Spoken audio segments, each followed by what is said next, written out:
একদিন এক যুবক হুজুরের কাছে এসে বলল, হুজুর, জাহান্নাম কেমন জায়গা? হুজুর গভীরভাবে তাকিয়ে বললেন, বেটা, জাহান্নাম এমন জায়গা যেখানে আল্লাহর অবাধ্য মানুষরা যাবে। সেখানে আগুনের শিখা এত গরম যে দুনিয়ার আগুন তার এক অংশও নয়। যুবক কৌতূহলী হয়ে জিজ্ঞাসা করল, ওখানে মানুষ কষ্ট পাবে কিভাবে?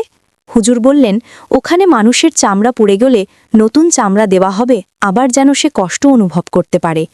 তাদের মুখে ফুটন্ত পানি ঢালা হবে, শরীর থেকে আগুনের ধোঁয়া উঠবে, তারা চিৎকার করবে, হে আল্লাহ, আমাদের ফিরিয়ে নাও, আমরা আর গুনাহ করব না।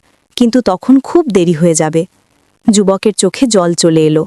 সে বলল, হুজুর, আমি তওবা করব, আর গুনাহ করব না। হুজুর হাসলেন, আল্লাহ দয়ালু, এখনো সময় আছে, নামাজ পড়ো, ভালো কাজ করো, জাহান্নাম থেকে বাঁচো। বন্ধুরা, জাহান্নাম বাস্তব, আমাদের জীবনে পরিবর্তন আনতে হবে এখনই। নামাজ পড়ো, ভালো কাজ করো। যদি গল্পটি ভালো লাগে তাহলে লাইক, কমেন্ট আর সাবস্ক্রাইব করতে ভুলবে না।